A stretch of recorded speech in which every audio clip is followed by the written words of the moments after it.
28 দিনে রেমিটেন্স আসছে 28,000 কোটি টাকা। এটা আরেকটু বেশি হলে ভালো হতো। প্রতিদিন 1,000 কোটি টাকা 1,000 কোটি টাকা আসে, 1,000 কোটি টাকা সমপরিমাণ রেমিটেন্স আসে ডলার আকারে। এটা খুব ভালো যে এই পরিমাণ আসছে, এটা কমেনি। কিন্তু বাড়ছে কি? বাড়ছেও না। কিন্তু একইভাবে ওই প্রতিদিন 1,000 কোটি টাকা সমপরিমাণ ডলার প্লাস মাইনাস হচ্ছে, কিন্তু বাড়ছে না। কিন্তু বাড়ছে না কারণ হলো যে আমরা এই রেমিটেন্সের পরিমাণটা দেখে খুশি হচ্ছি, কিন্তু এটা কিন্তু ধরে রাখা সম্ভব হবে না। এই কারণে সাম্প্রতিক সময় কিন্তু বিদেশে কোনো কর্মসংস্থান নেই।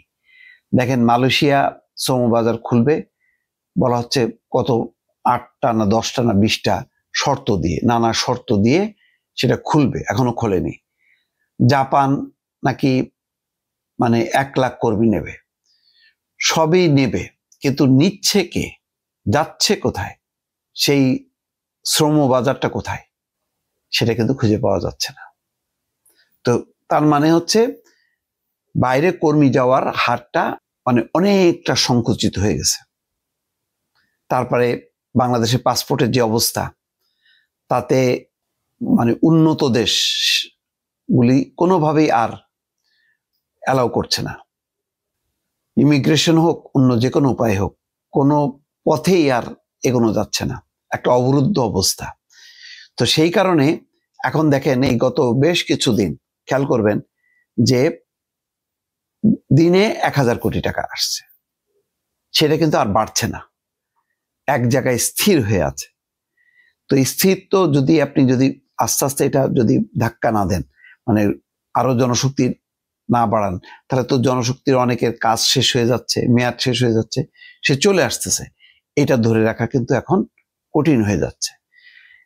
ডক্টর মোহাম্মদ ইউনূস, আমি আশা করছিলাম যে উনি ক্ষমতা নেওয়ার পর ওনার সাথে যে ধরনের সম্পর্ক বিভিন্ন দেশের, সেই ওনার ক্ষমতা বলে মালয়েশিয়া পথ উন্মুক্ত হবে, সংযুক্ত আরব আমিরাত, তারপরে কুয়েত, কাতার, কিন্তু কোথায়?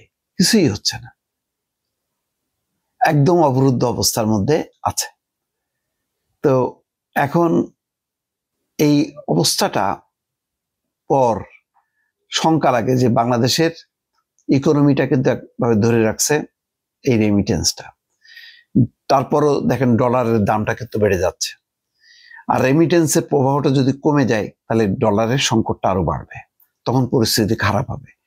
ফলে আমরা একদম কি বলবো, ওকুলো না এরকম একটা মাঝখানে আছে, নদীর মাঝখানে আছে।